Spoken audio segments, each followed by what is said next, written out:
Hey guys, and welcome back to another episode of The Conscious Masculine. Last week we dug into anxious attachment and the fear of abandonment. Today we're going to be exploring the flip side of the coin, the other side of the spectrum, avoidant attachment. Now, this attachment style is all about emotional distance, a need for independence, and often a fear of vulnerability. Now, I know this one all too well because I used to be the guy who pulled away when things got too close. I kept my emotions locked up inside of me and avoided dependency at all costs. So, if you've ever felt the urge to retreat and run away from love, connection, intimacy, closeness, to keep people at arm's length, or you've struggled with opening up, this episode is definitely for you. Or perhaps you are in a relationship with someone who's on the avoidant end of the spectrum and you just want to understand them better so you can help the relationship move towards healing and growth. So today I'm going to be breaking down the origins of avoidant attachment style.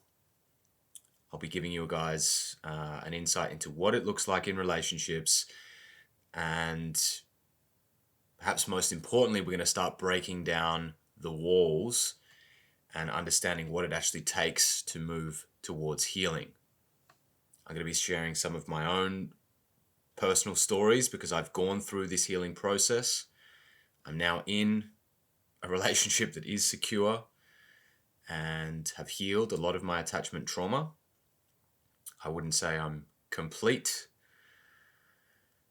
but I've learned a lot of things and I've gained a lot of insights through going through this process of being very kind of dysfunctionally avoidant in relationship and seeing the damage that that can cause and really understanding what it takes to get towards the state where a relationship is secure. So I'm going to be sharing those insights and the story that I've been through and gone through and developed.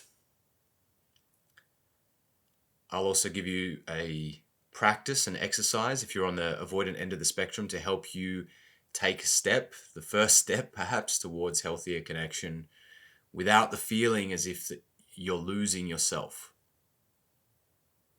Because this is one of the major fears that people on the avoidant end of the spectrum have.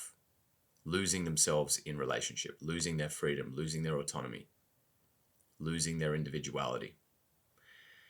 So with that said, let's dive in. First, I want to give you guys a bit of an overview and an origin of the avoidant attachment style and how it develops. Now, this is part 3 of this series, so if you haven't seen the other episodes yet, there's a lot of groundwork, a lot of foundational principles that we've covered in those episodes. I'm going to try not to rehash all of that, and we'll be picking up where we've left off from the previous episodes. So, avoidant attachment often originates in childhood due to the specific patterns that we receive as children in relationship to our caregivers. And this has been studied quite extensively. Children with an avoidant attachment system typically have caregivers who were emotionally distant, who were unresponsive or displayed negative emotions towards a child's needs, a child's attachment needs. Or perhaps the parent discouraged the display of emotion in general, which the result of which could cause a child to develop a avoidant attachment style. So the caregiver that you grew up with may have unintentionally taught you as the child that your emotional needs are better managed alone, leading you to suppress the actual valid and essential needs that you had at the time and rely solely on your own capacity to soothe yourself. because they proved themselves to not be a safe place for you. And it's at this point that I just want to reiterate what I've said in previous episodes, but I want to really drive this home. It's really important that we don't demonize people who are on the avoidant end of the spectrum. As I talk about this more, you'll understand why people react strongly. And there is a lot of, when I post about this on social media, when I talk about let's not demonize people who are avoidant, it's always met with a lot of pain, because people have been on the receiving end of avoidant attachment, and it can be very unhealthy. But just remember that as the child, you didn't really have a choice over how your parents behaved around you, the kind of care and attention and attunement that you received as the child. So you were somehow at the mercy of your parents and your environment. And that's not your fault. You are, however, responsible for how you behave from now on, especially once you've been given this information and you start to see these patterns operating within yourself. The majority of people who are avoidant don't recognize the fact that they're avoidant, and they're just behaving, and often they can leave a trail of pain and destruction in their wake. And I was certainly in this camp. Before I understood any of this stuff, I was behaving unconsciously in my avoidance, and I definitely hurt people. So it very much matters what you choose to do with this information once you have the awareness. And really, when we're talking about the origins of avoidant attachment styles, we can really draw on some of the research that has been done and the work done by Mary Ainsworth, who conducted what's known as the strange situation experiment in the 1970s. This was really, really crucial for identifying the various different attachment styles, including the avoidant. And in this experiment, Mary Ainsworth observed how infants reacted to moments of brief separation from their primary caregiver when they were left in the room in an unfamiliar environment. And in the case of the avoidant child, or the child with the avoidant attachment style, the kid would be left by their mother. The mother would just simply leave the room unexplained, and the child wouldn't know when they were going to come back. And they observed in the avoidant children that they had what appeared to be a certain form of indifference, or they were only minimally distressed when the caregiver left. Now, when the caregiver came back, they returned to the room and they would observe how the child would respond. The child was either happy, ambivalent, crying, etc. And the kids on the avoidant end of the spectrum showed very little distress when their parent returned, and they were almost somehow disinterested. And this pattern really sort of indicated that those children had learned not to rely on their caregiver for comfort and security. Avoidant infants didn't display any overt signs of distress, which Ainsworth suggested could be a learned coping mechanism to basically avoid seeking that kind of emotional support from a parent who was inconsistent or emotionally unavailable. Which makes sense, right? If your parent's not there, when you cry, when you beg for attention and they don't attend to you, eventually you're going to start giving up because they can't be relied upon. And this kind of response really helped the child to avoid that disappointment of his or her needs not getting met.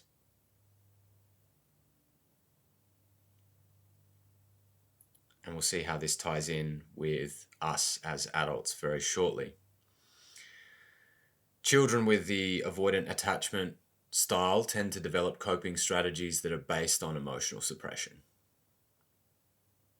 So they shut down, they suppress what they're really thinking, what they're really feeling.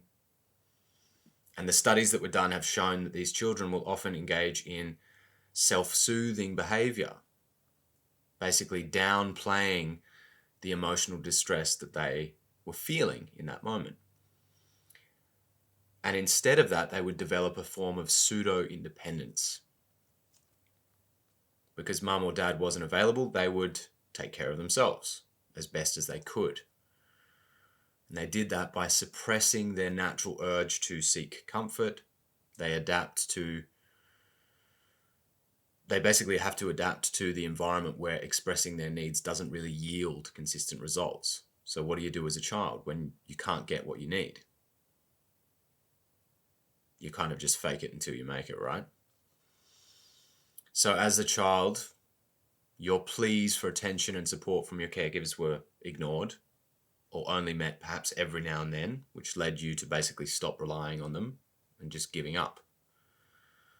And that really, really helps us to understand the avoidant tendencies that people have. And in fact, that these are learned behavior that we've actually developed to cope with the uncertainty around our attachment needs getting met.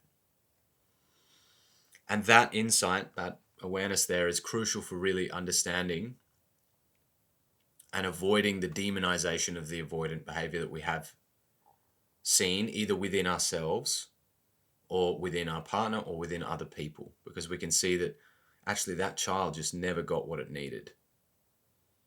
That person grew up with parents who he couldn't rely on. So ultimately we need to understand these patterns in order to heal them. And we need to be compassionate towards those patterns inside of us or others in order to really make any progress, because we have to accept it for what it is before we can start to change it. We don't really generate any positive change by shaming, blaming, criticizing, guilt tripping, or judging those characteristics in people. It just doesn't lead us in a positive direction. There's also biological evidence for attachment responses. So later research was also added on top of this, which examined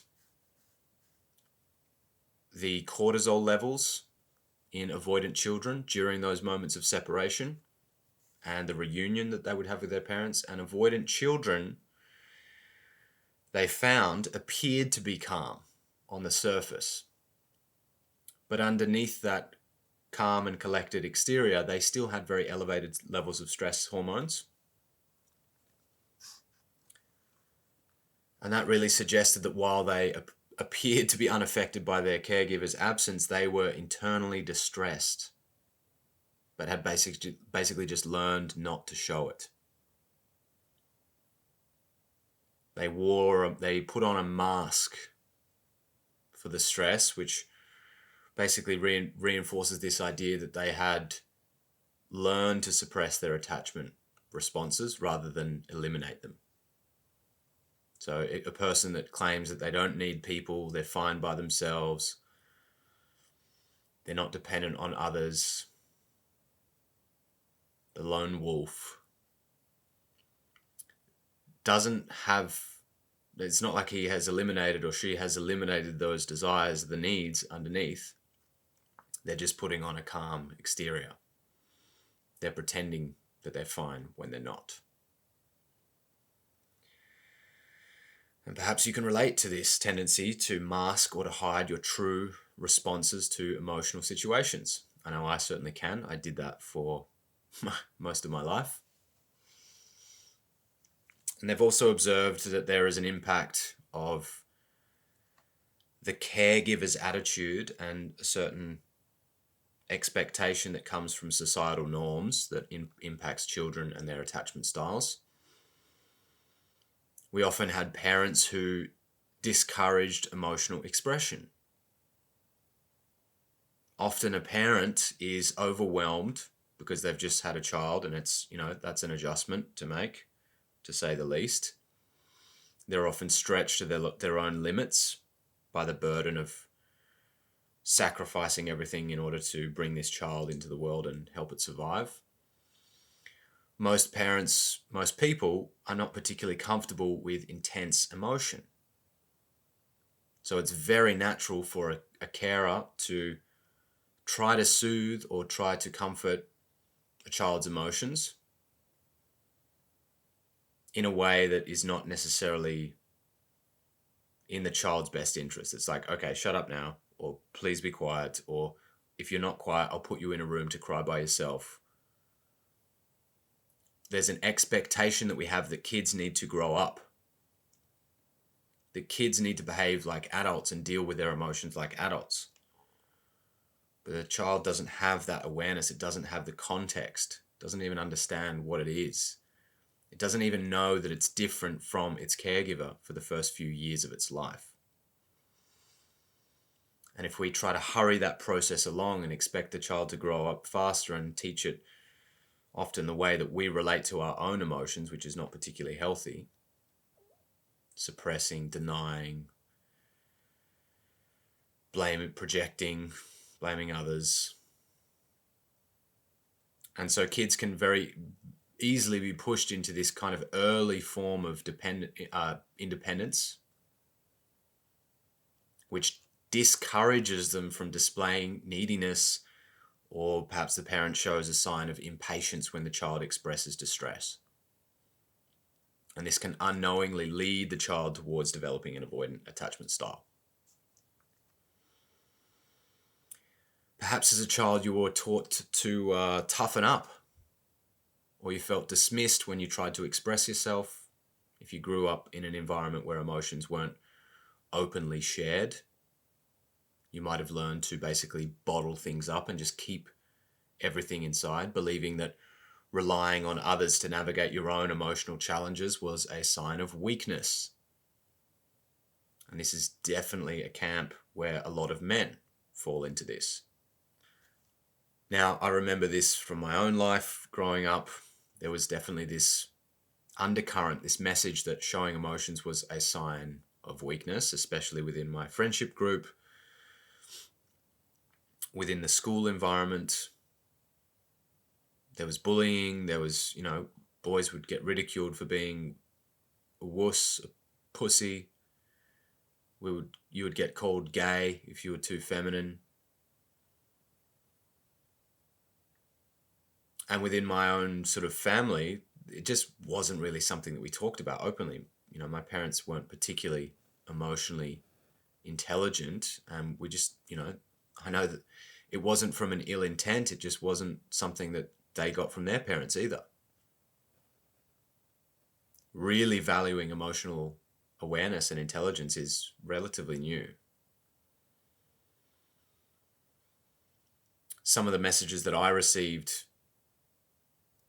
as a young boy growing up were toughen up, boys don't cry, don't be a pussy. And I remember clearly my father telling me this sort of mantra when I came home upset because I'd been bullied at school. And he would tell me, sticks and stones may break my bones, but words can never hurt me. Basically telling me that the physical stuff can hurt, but just let the words wash over you. There's no substance to them. But the truth was that words hurt. Those words did hurt. And many things that I experienced as a young boy, although it didn't physically hurt me, it hurt me in non-physical ways. I was emotionally traumatized by certain situations. So I basically learned to keep all of that in and to deal with everything alone by myself. And that pattern of bottling up my emotions followed me throughout my life into adulthood, making it harder to connect with people on a deeper level, as well as form healthy, functional, intimate relationships.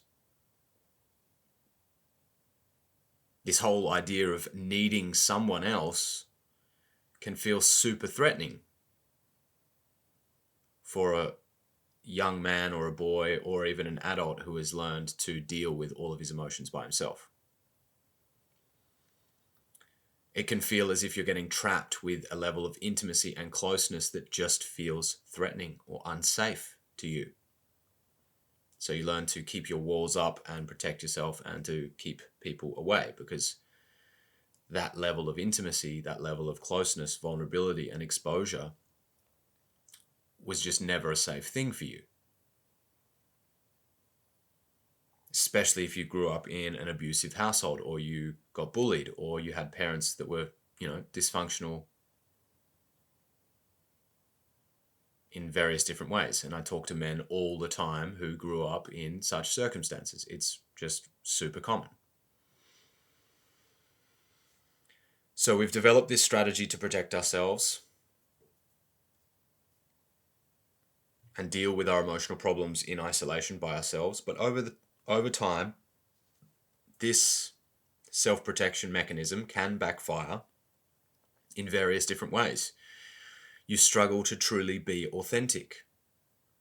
And that really becomes a massive obstacle that prevents you from developing true intimacy with people, deep intimacy. You can develop the lone wolf mindset and just isolate yourself, and that can lead you down a dark road. I know of people who have committed suicide, self-harming. This whole mental health epidemic with men not being able to talk about their problems, not being able to voice their concerns or their feelings with people, that's emotional avoidance. And yes, it's starting to change, but so many of us have grown up in that environment and internalized those messages that we've received around emotion, and it's an epidemic in many ways. So perhaps some of what I've just described sounds familiar to you. Now I'm just going to give you like a machine gun of different characteristics of the avoidant attachment style, just to paint and fill out this picture with more detail. Perhaps you'll recognize some of these behaviors in yourself or someone else that you know. So the first one is just this difficulty forming close emotional connections with people. Avoidant individuals really tend to feel uneasy with prolonged physical or emotional proximity, and they often come up with reasons to keep a certain distance in order to feel comfortable. This is the main sort of strategy that they've developed to deal with emotional intensity, which is to run away, create space. They feel easily overwhelmed by it, and it's difficult to process it in proximity with someone. Completely the opposite from the anxious. The anxious person needs that closeness. They can't deal with the space. They can't deal with it in isolation. They need the other person there to deal with it. So the avoidant is just the complete flip side of that. The avoidant has a tendency to idealize independence. There's often this very strong sense of self-reliance. I got this all by myself. I don't need anyone's help. With the belief, this internalized sort of message that depending on others is a sign of weakness or a potential loss of control. I need to keep my options open. They might focus on their partner's flaws, so they might nitpick or they overemphasize their partner's perceived character flaws as a subconscious strategy to maintain emotional distance and avoid commitment. There's a fear of being controlled or tied down. They often worry that a relationship will restrict their freedom, leading to the feeling of being trapped. Or they might just have an internalized story or narrative which basically makes them resistant to long-term commitment in a relationship.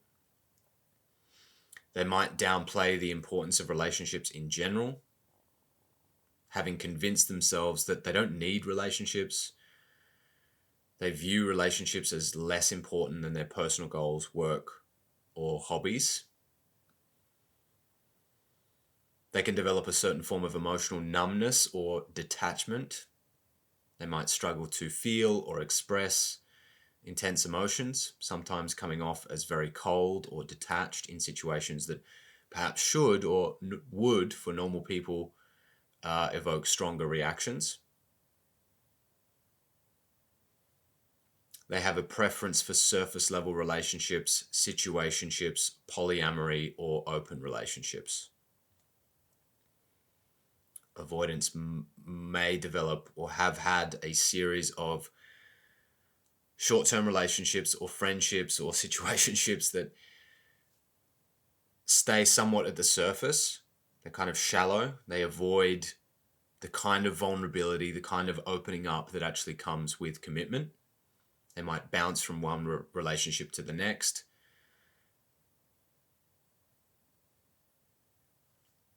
And they might weaponize the modern sort of trend to be experimenting with polyamory or open relationships. I've seen this many times being a part of those communities, various polyamory communities.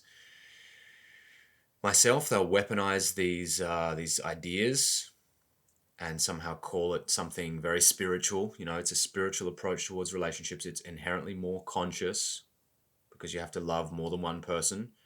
But in fact, they're not really loving anyone. They're not really getting deep.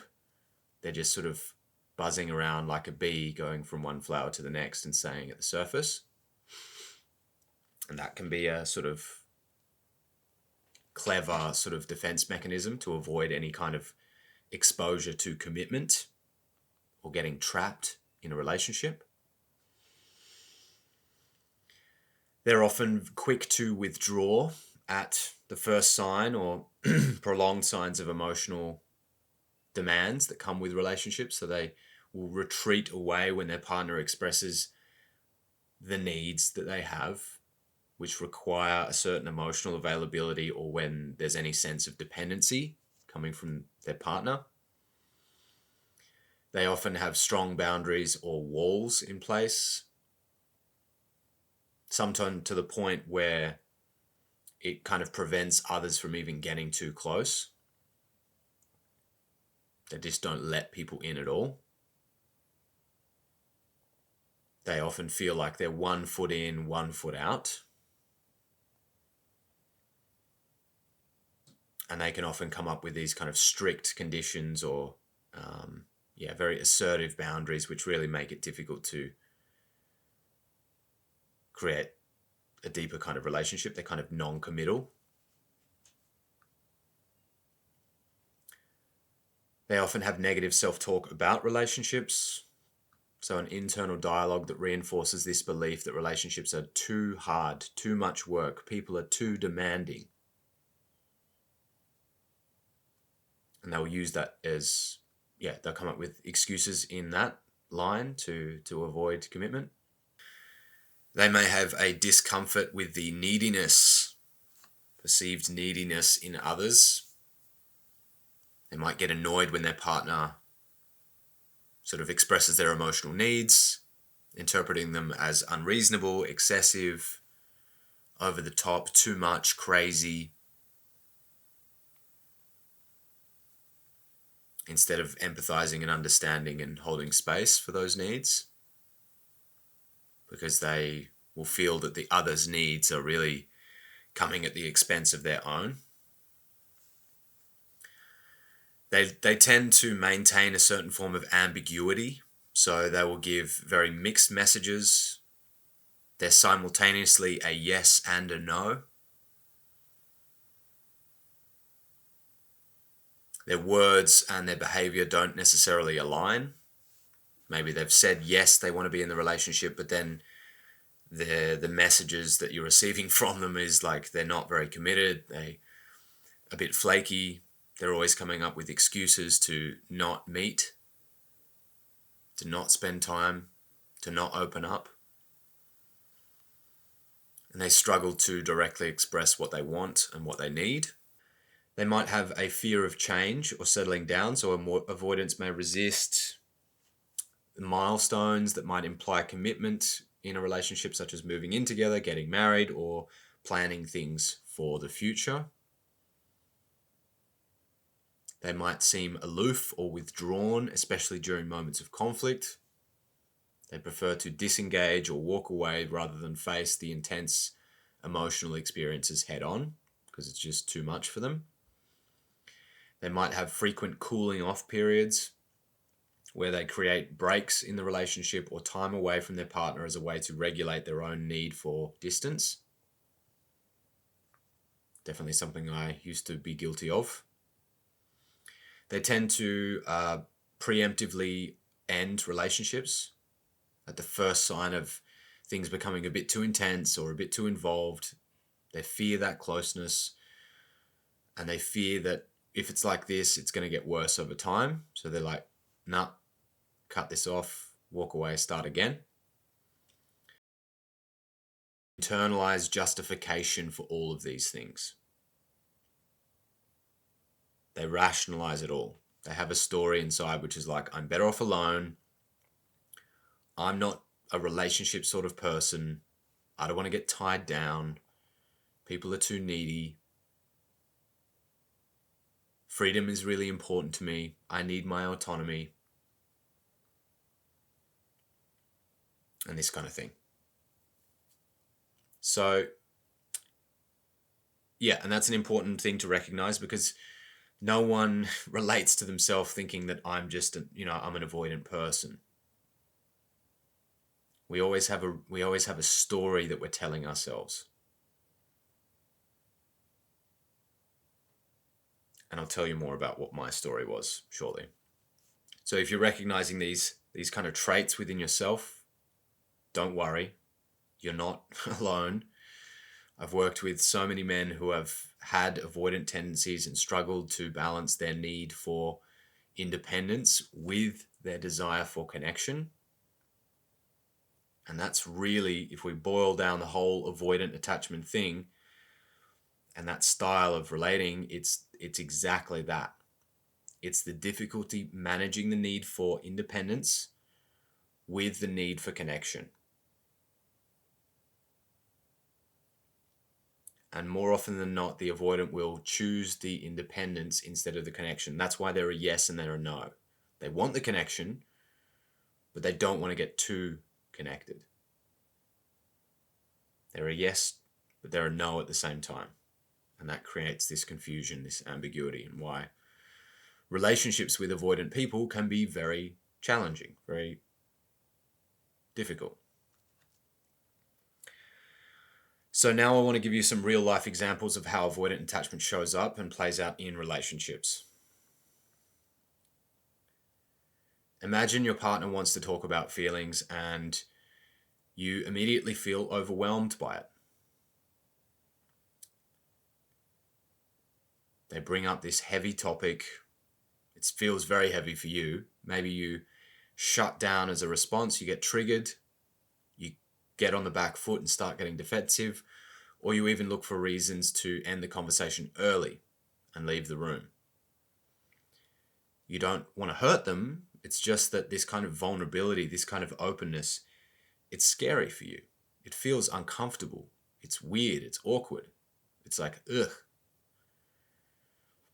Or perhaps your partner expresses a need for more intimacy, more closeness with you.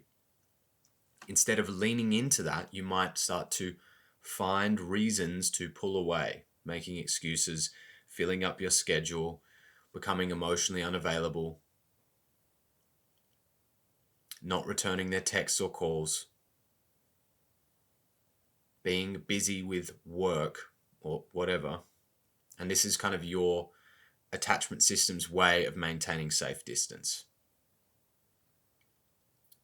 As I said before, this is always internally justified by the various stories that we'll tell ourselves in those moments. And I used to say things to myself like, she's going to use it against me. She wants me to open up so she can get some ammunition, and then she'll turn around and use it against me later. She'll lose attraction for me if I start showing her what I really feel, because she'll think that I'm weak. And probably she'll run off with someone else who is more masculine or stronger or has more money than me, or, fill in the blank. I used to say to myself, I'm giving my power away and she's not going to respect me anymore. It's going to fuck with the dynamic in our relationship. Or she's trying to lock me down. And I won't have my freedom anymore if I open up too much and the relationship gets more serious. I used to be guilty of these, and maybe you have your own variation of these scripts, these internal stories that we tell ourselves.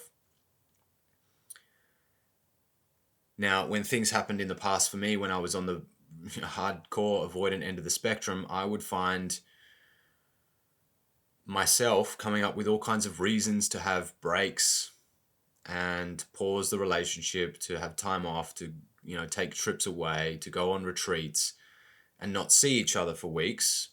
And I would stonewall her, I would ignore her texts, I would push her away, I would even criticize her and come up with perceived flaws to flip it on her so I could push her away and avoid having to open up too much. In my mind, I was actually afraid of losing my power by letting her in too much because I really didn't trust myself or my ability to communicate my needs. At that stage of my life, I actually didn't believe that my needs were even valid.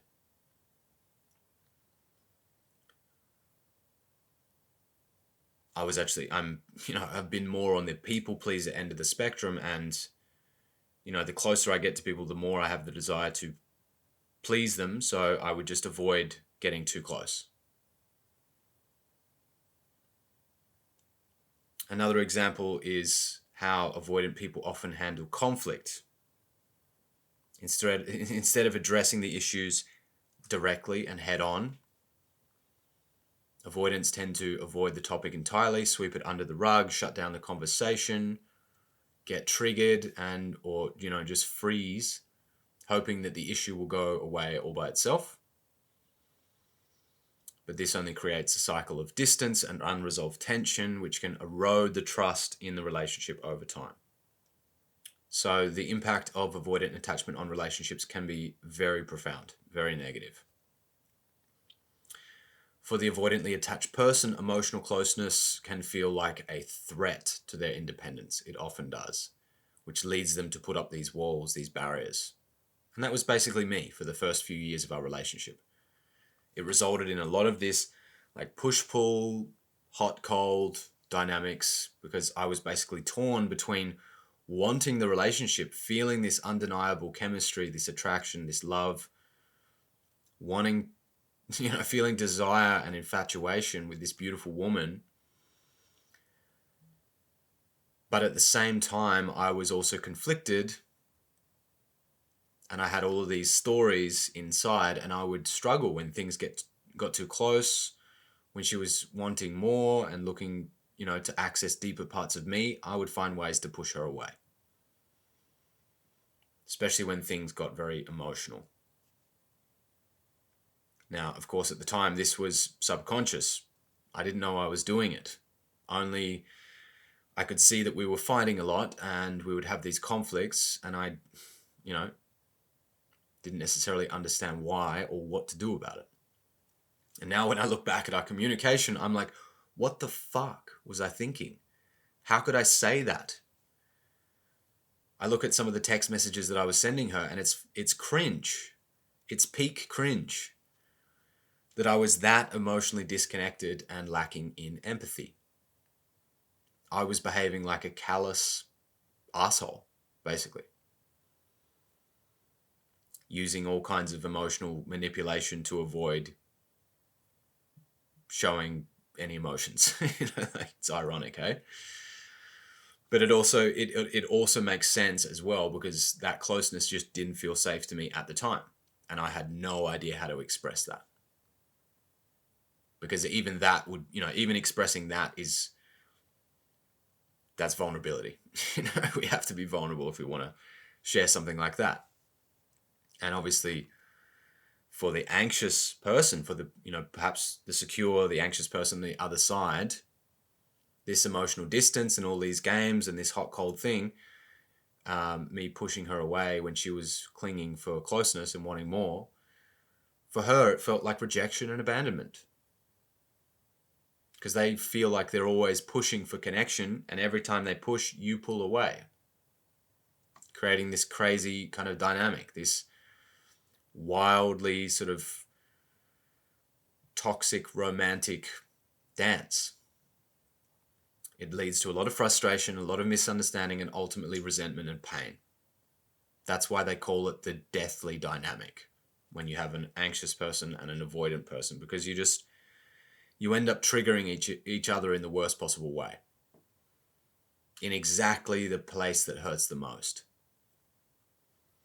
So when I kept my walls up, she would feel shut out, unloved, unseen, unheard, and as if I just didn't give a fuck about how it made her feel. And because I valued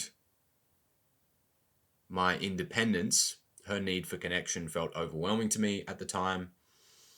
And this created this cycle where she wanted more connection, and the more connection she wanted, the more I would retreat, which was ultimately a toxic and unhealthy, unsustainable way to have a relationship. And that's what we see in all the movies, this crazy, hot, volatile breakup and then makeup.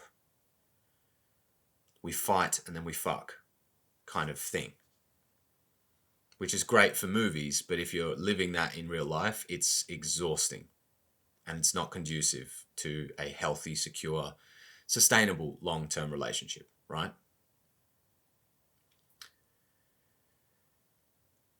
Ultimately, slowly, that volatility and the dysfunction started to smack me in the face. And eventually I was forced to confront the ways that my behavior was creating that dynamic. We broke up multiple times. And eventually I had to make a choice if I wanted to actually save the relationship. And that was the catalyst for me to start doing a lot of this work. So I started to study, I started to read, I started to educate myself and understand what was happening inside of me. What was this emotional experience? Why was it so hard? And that led me down the path of healing. Ultimately, I was able to turn things around. We were able to rebuild the trust. We've found ways to move together towards secure attachment. And we've been doing that ever since.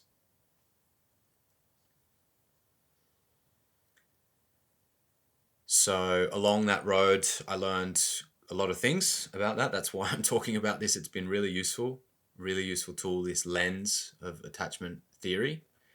That's why I wanted to do such an in-depth series of episodes on this, so you guys can also benefit from this knowledge.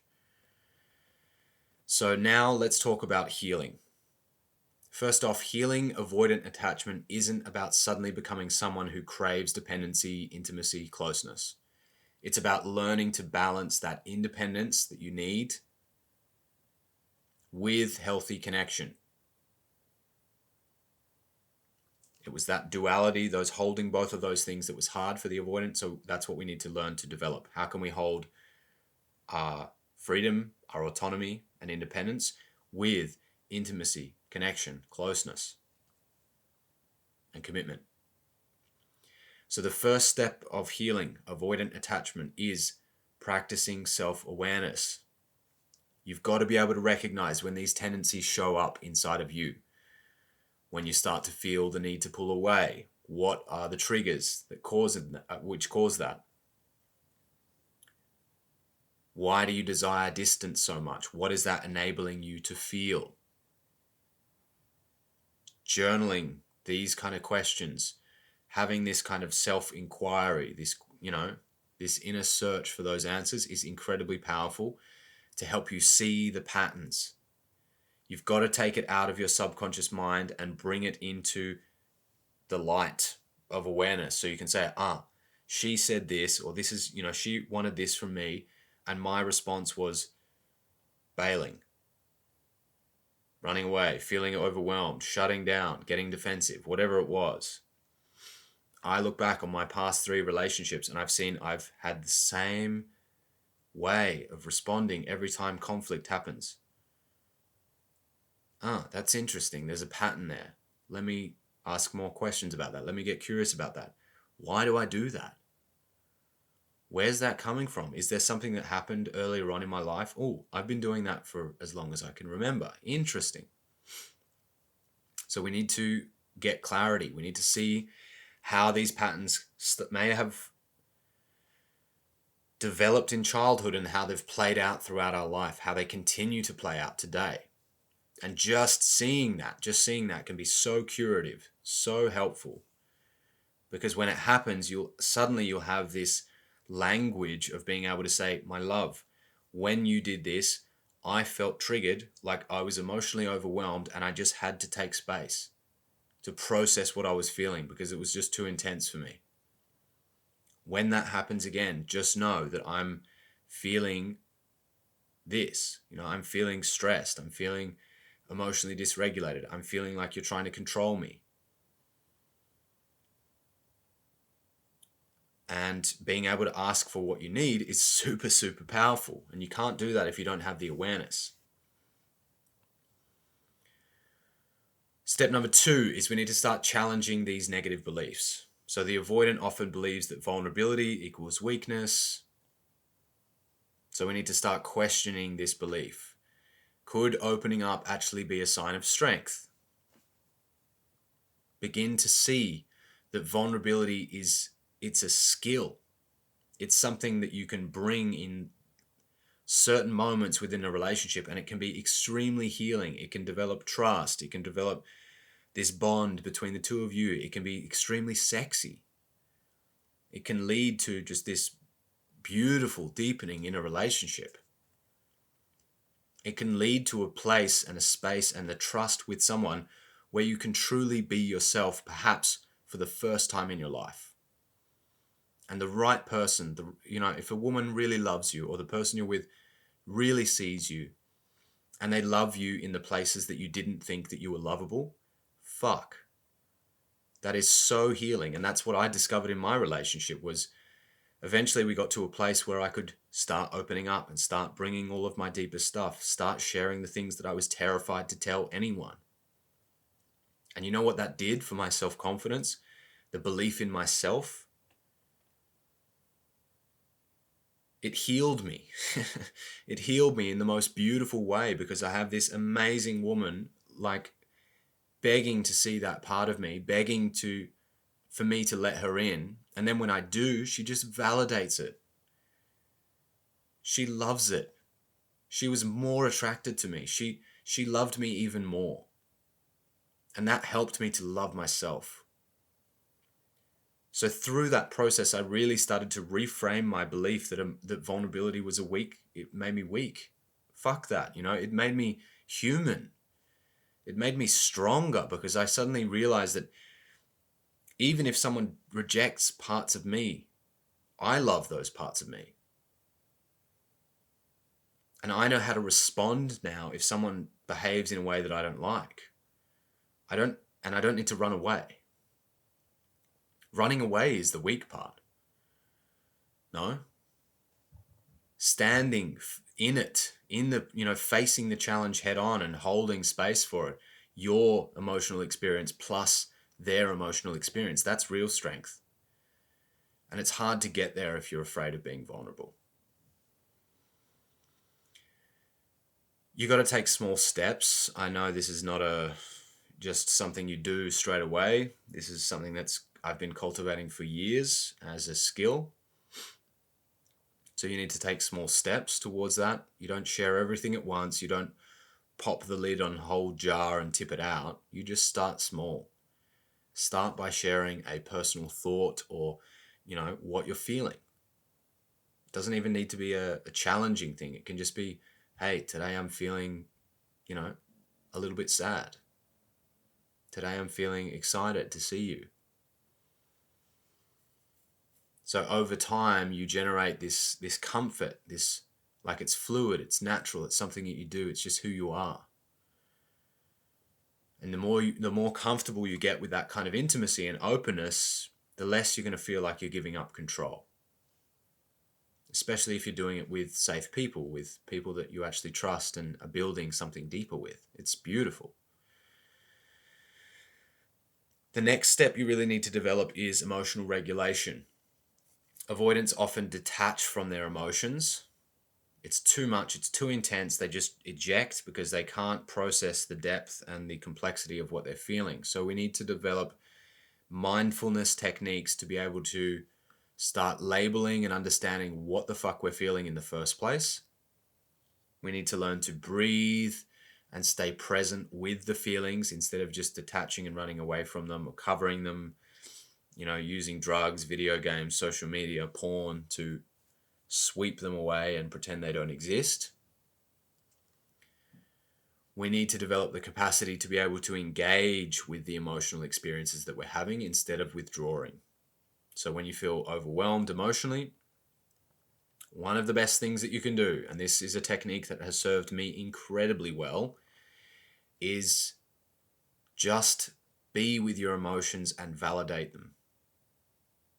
So if I have something intense that's, say I have a fight with my girlfriend, things start to get a bit heated and I start to get overwhelmed, I literally sit there with my emotional experience and I tell myself it's okay to feel this.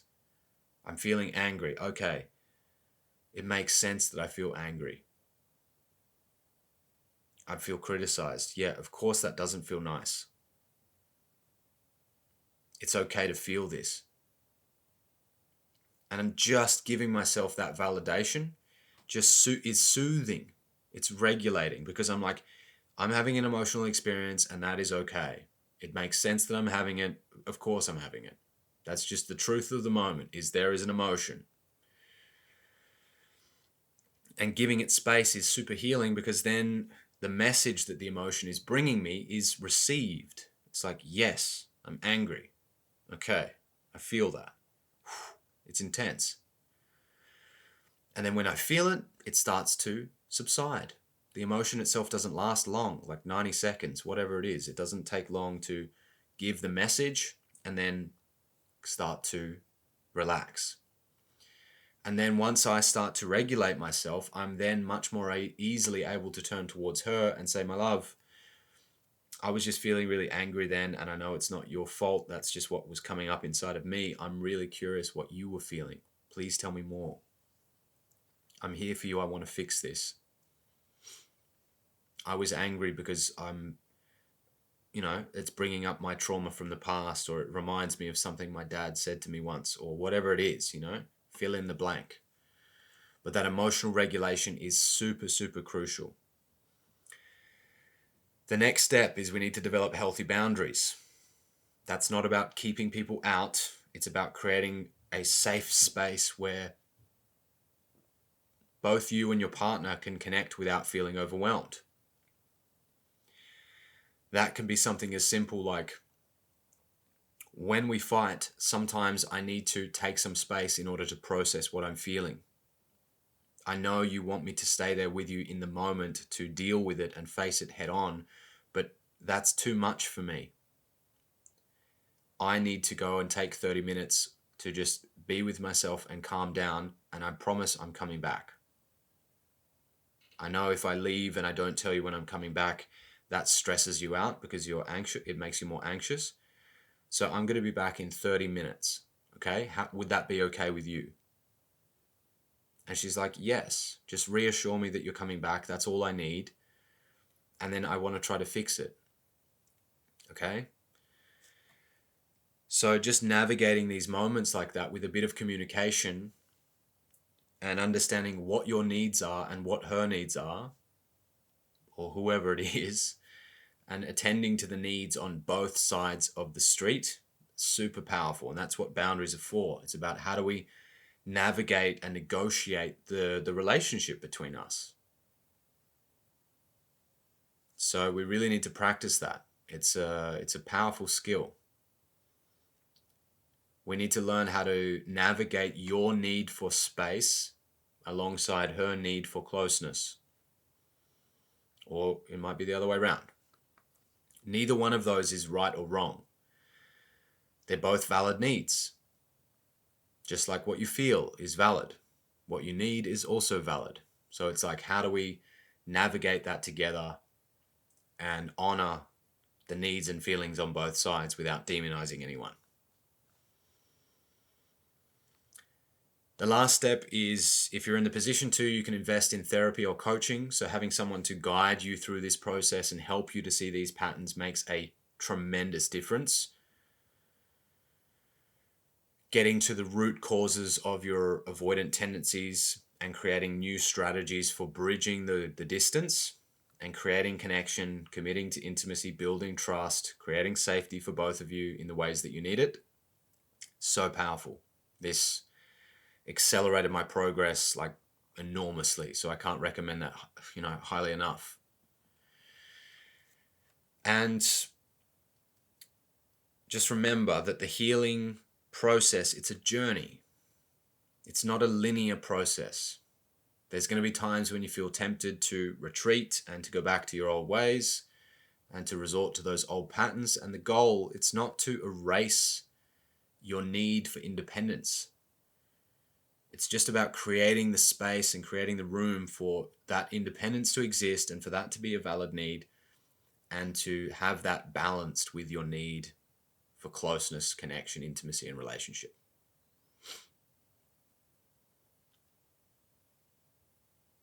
So it's all about just developing a strategy that helps you to move gradually in that direction.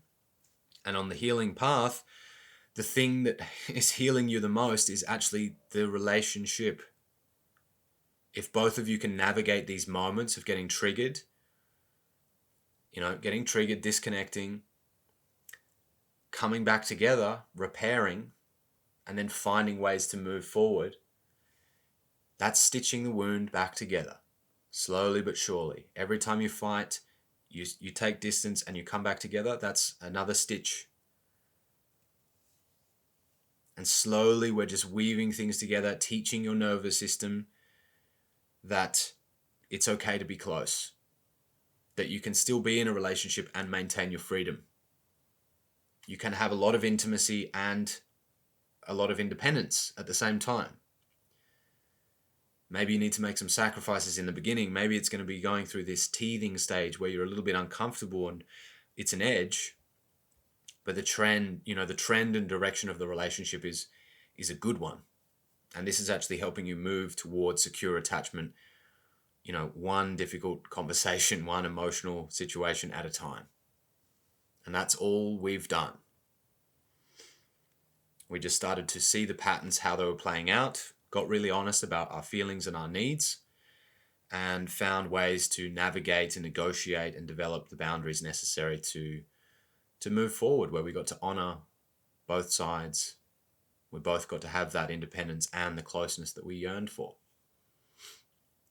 And you can move through this pretty quickly. It doesn't need to take ages. If both people are in and there is this mutual commitment towards the process and you're willing to stick at it, you'll find yourself turning around in 6 months' time or a year time and be like, wow, look at how far we've come. Isn't that amazing?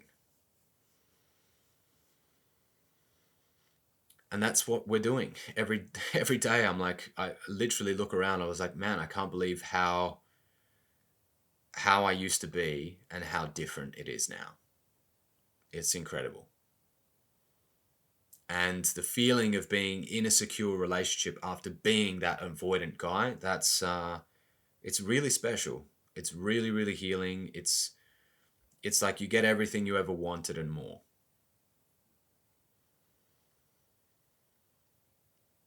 So I hope that inspires you. I hope that gives you a bit of a kick. And to all my avoidance out there, you can do it. You can balance these things. You can have your cake and eat it too. All it takes is a bit of commitment and goodwill and perseverance. So to wrap up, today we've explored the avoidant end of the spectrum, the origins, how it impacts relationships. And if you resonate with this style, just know that you can change. You're not stuck in this forever. You've just got to take those small steps and recognize what you've been doing, seeing the patterns, and moving towards vulnerability, openness, and healthy communication, so you can really establish that secure form of relating that I think deep down, we all need that. If you want to have a few journal prompts to get this process started for you, you can ask yourself the question, what fears come up for me when I think about getting close to someone? Or when I think about getting too close? What's the worst case scenario that I'm trying to avoid? What am I afraid of? How might I face those fears and find a way to move forward? If you're a man who's ready to dive deeper into the healing journey, you might like to consider coming to join the Conscious Masculine. That's my online course and men's community, where we work through these kind of struggles on a weekly basis. We do it as a group, so you don't have to be the lone wolf doing it all alone by yourself. And we're all supporting each other to level up and build healthier, more vibrant love relationships. And if you're looking for more personalized guidance and you are considering getting a coach or working with someone, you might like to come and check out my one-on-one coaching. Together, we'll work towards breaking down these walls and creating a path towards a more secure, balanced connection with yourself and potentially with your partner.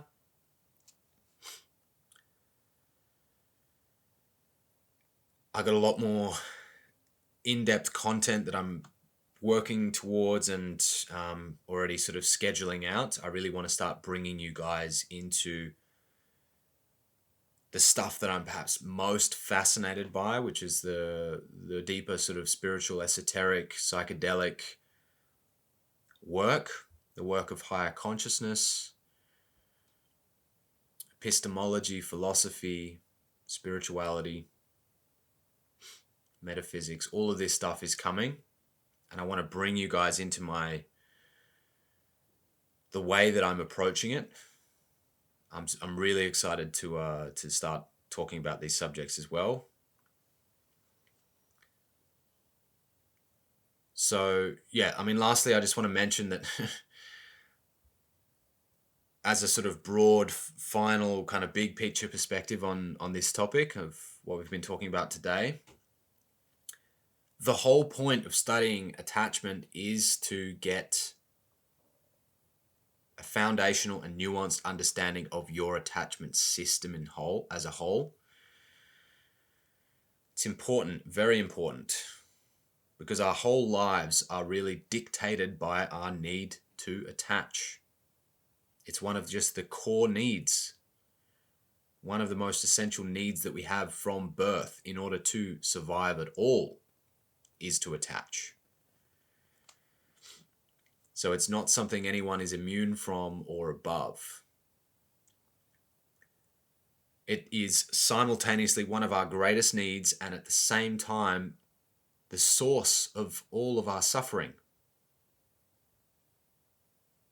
I've been reflecting a lot on this lately because, as many of you guys know, I lost my father this year, and seeing how in the space of a morning, an hour, one day, my attachment to him was just completely ripped away. And this was a huge initiation and lesson for me because it really helped me to see and understand that at some point we have to let go of all of our attachments. I'm going to watch more of my friends die. I'm going to see family members pass away. I'm going to let go of all of my money, all of my possessions, everything I'm building in this life. I have to say goodbye to all of it. I have to let go and say goodbye to my beloved. And that realization is harrowing. It's a shocking thing, which the death of someone important to you really puts into perspective. And that, it made me suffer. It made me suffer a lot, losing my father. It's been one of the hardest things that I've gone through. So studying attachment is crucial in a way, and I've recognized this as I've been preparing these episodes and talking about it. It's crucial because not only does an understanding of our attachment style and the nature of our attachment needs set us up to actually create secure and healthy relationships, and that's amazing that it does that. Just look at how far I've come. But it's also preparing us to let go of the things that we're actually attached to, the things that we're attached to the most when the time comes. Just as attachment is completely necessary and instrumental to our survival, so too is detachment. Because it's the flip side of the coin. It's the price we pay when we love someone. At some point, we have to let them go.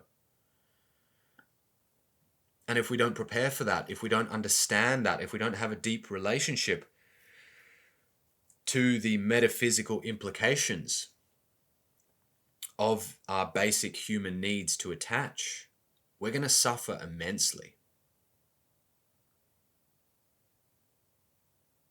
Now, in the wisdom traditions, in the Buddhist tradition, for example, they hold attachment as the root of all suffering. And you can see why, because the more we attach to something, the more pain it causes us when we have to let it go. Especially when we're grasping for things, we're needing to fill this emptiness inside of us by having more money, buying more cars, having sex with more people, finding the one to complete us. That sets us up to experience a tremendous amount of suffering if we approach it like that. Now, in my view, the aim isn't to simply avoid attaching or to spiritually bypass it and, to somehow game it in a way that we don't have to face it, but rather to let our experiences of attachment and detachment to shape our knowledge and understanding and the journey of life that we're on. To experience it in the deepest way possible and also to transcend it. And this is what I'm going to be talking about more and more as we move forward. I'm going to go so much deeper into the spiritual perspectives and concepts that I just mentioned before. And the episodes that I'm doing now, these are essential, foundational, exactly because we don't want to bypass the foundations. We don't just want to go and adopt this, like, it's all love, we're all one, it doesn't, it's all good. And just pretend that we're not attached. First, we actually need to understand and experience attachment fully in a healthy way. And in doing so, that actually burns some of the karma that exists on that level before we can actually go in and learn to let go in an integrated and holistic way. So if this approach and what I've been discussing here resonates with you, I hope it connects some dots and light bulbs are pinging in your mind. I hope you'll stick with me, because we're building up more and more and more layers, more concepts on top of this. I want to give you guys so many different perspectives to form a very comprehensive and integrative approach towards personal growth and development, towards your relationships, towards spirituality. So things are just starting to warm up, and it's going to get very profound, very interesting the deeper we go. So I hope you've got it. I hope you've made it this far. If you have made it this far, thank you so much for tuning in, and your dedication, your feedback, your reviews, your comments, all of that stuff. It means the world to me. So thank you so much. I hope you'll integrate this knowledge and understanding. And I'll see you guys next week for the next episode.